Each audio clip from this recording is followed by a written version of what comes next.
Hello বন্ধুরা, welcome to our channel SS3 কন্টেন্টে। আর আজকে আমাদের ভিডিও টপিক হচ্ছে গত রাত্রের বার্সেলোনার দুর্দান্ত পারফরমেন্স লা লিগাতে। পরপর 4 ম্যাচ জিতে লিগ টেবিলের একেবারে উপরে রয়েছে বার্সেলোনা।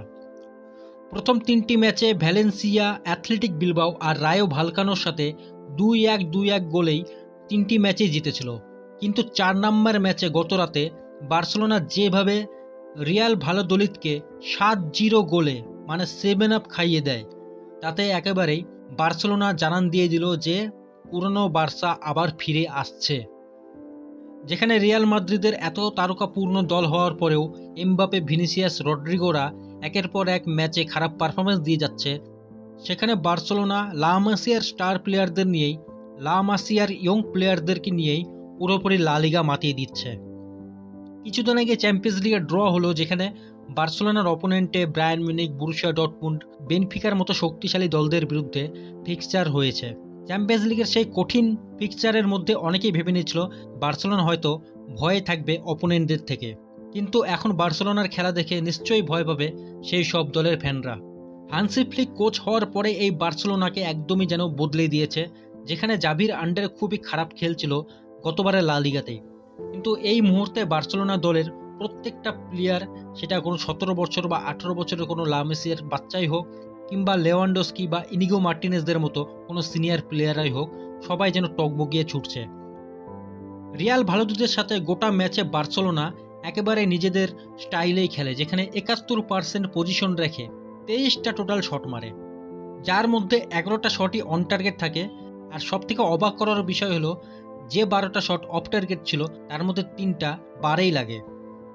এছাড়াও রিয়াল ভালোদোলিদের ডিফেন্ডার আর মিডফিল্ডাররা মিলিয়ে টোটাল 5টা শট ব্লক করে দেয়।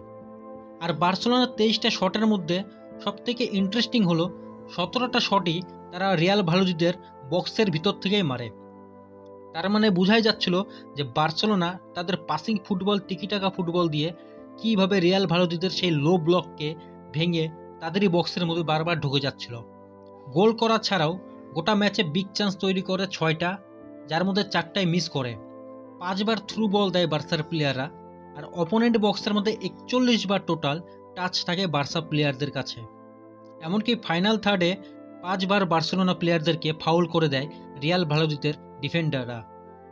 আর পাসিংয়ের কথা বললে 545টা অ্যাকুরেট পাস খেলে বার্সেলোনার প্লেয়াররা, যার মধ্যে ফাইনাল থার্ডেই পাস হয় 157টা, আর 123টাই পারফেক্ট পাস হয়। ডুয়েল জেতার দিক দিয়েও বার্সেলোনার প্লেয়াররা অনেকটাই এগিয়ে ছিল, যেটা কিনা জাভির আন্ডারে কম ফিজিক্যালিটির জন্য বার্সেলোনা প্লেয়াররা অপোনেন্টের থেকে, বিশেষ করে ছোট দলের প্লেয়ারদের সঙ্গে ফিজিক্যালিটিতে ডুয়েলে জিততে পারতো না।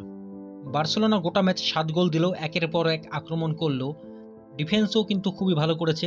রিয়াল ভালোদোলিদের কাউন্টার অ্যাটাকগুলোকে ভালোই সামলে নিচ্ছিল ইনিগো মার্টিনেজ আর পাউ কুবারসিরা। টোটাল 14টা ট্যাকেল করে, 5টা ইন্টারসেপশন করে, আর 40 বার বল রিকভারিজ করে। যদি গোলকিপার পজিশনের কথা বলা যায়, তাহলে টার স্টেগেনকে আজকে খুব একটা বেশি সমস্যায় পড়তেই হয়নি, মাত্র একবার তাকে সেভ করতে হয়েছে। এখন এক এক করে প্লেয়ারদের পারফরমেন্স সম্বন্ধে বলতে চাই। ম্যাচে বার্সেলোনার ফরমেশন ছিল অন রেকর্ড 4-3-3, কিন্তু অ্যাকচুয়ালি প্লেয়ারদের অ্যাভারেজ ফরমেশন দেখতে গেলেই বোঝা যাচ্ছে যে মাঠের মধ্যে হানসি ফ্লিক অন্য টাইপের একটু ফরমেশন রেখেছে, যেখানে স্ট্রাইকার লাইনে নাম্বার 9 লেভানডস্কি আর নাম্বার 11 রাফিনা ছিল একদম আপ ফ্রন্টে, আর তার ঠিক নিচ থেকে থাকছে ডানি ওলমো, আর তারও নিচে থাকছে নাম্বার 8 পেড্রি। ডিফেন্সিভ মিডফিল্ডার হিসেবে শুরু করেছিল মার্ক কাসাডো, আর অন্যদিকে রাইট উইংয়ে ছিল 19 নাম্বার জার্সিধারী লামিন ইয়ামাল, আর লামিনকে সাপোর্ট দেওয়ার জন্য তার ঠিক নিচে ছিল 23 number জার্সিধারী French defender কুন্ডে। Left উইংয়ে permanently কেউ ছিল না, কিন্তু লেফট ব্যাক আলেহান্দ্রো বালদে ওভারল্যাপ করে বারবার লেফট উইংয়ে যাচ্ছিল। আর একদম নিচে স্টপারে রাইট সাইডে থাকছে 2 নাম্বার জার্সিধারী প্লেয়ার পাউ কুবারসি, আর লেফট সাইডে থাকছে 5 নাম্বার জার্সিধারী প্লেয়ার ইনিগো মার্টিনেজ। বার্সেলোনা এখনো পর্যন্ত যে কটা লা লিগার ম্যাচ খেলেছে, প্রত্যেকটাতেই দেখা যাচ্ছে যে লেফট উইঙ্গারে যেই শুরু করছে সে ইন্টেরিয়র হিসাবে ভিতরে কাট করে ঢুকে যাচ্ছে। রাইট উইংয়ে Lamine Yamal permanently touch line winger হিসেবে থাকছে, কিন্তু লেফট সাইডে রাফিনা ফ্রি প্লেয়ার হিসেবে সব জায়গায় বিচরণ করছিল।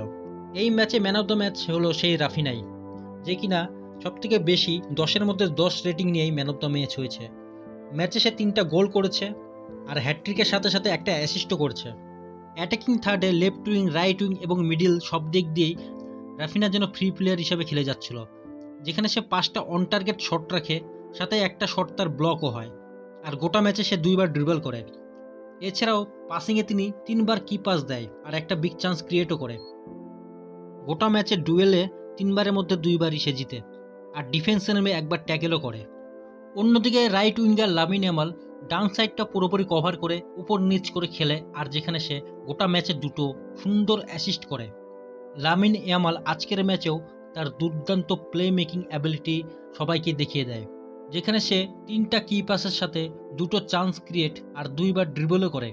তার সুন্দর অ্যাসিস্ট থেকেই লেভানডস্কি গোল পায় আর রাফিনা তার হ্যাটট্রিক পূরণ করে। অ্যাটাকে খেলা তৈরির পাশাপাশি ডিফেন্সকে সাপোর্ট করতে গিয়ে 9বার গ্রাউন্ড ডুয়েল জিতে আর 4বার অপোনেন্ট প্লেয়ারকে ট্যাকেল করে।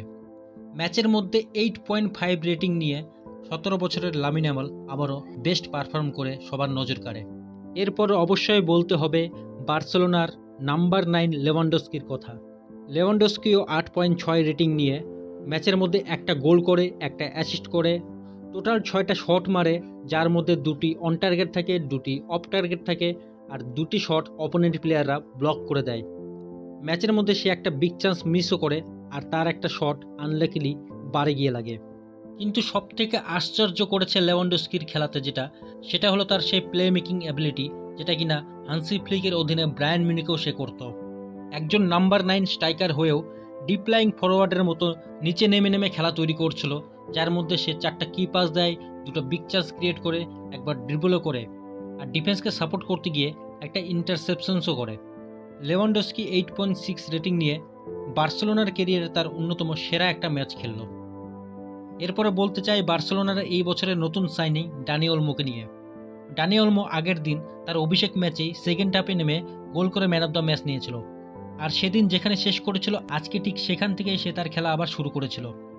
8.2 রেটিং নিয়ে ডানি ওলমো আজকে একটা গোল করে, একটা কি পাস দেয়, একটা বিগ চান্স ক্রিয়েট করে, 94% তার পাসিং অ্যাকুরেসি থাকে। কিন্তু এত ভালো খেলেও সে মাত্র একটি গোল করে, কারণ তার 2টো শট আজকে বারে লাগে। গোটা ম্যাচে সে টোটাল 6টা শট মারে, যার মধ্যে 2টি অন টার্গেট থাকে, 3টি অফ টার্গেট থাকে, আর একটা শট ব্লক হয়। আর ম্যাচের মধ্যে সে 5বার ড্রিবল অ্যাটেম্প্ট করে। ডানি ওলমো তার চোখ জুড়ানো খেলা দিয়ে আবারও বার্সেলোনার সমর্থকদের মন জিতে নিল আজকে।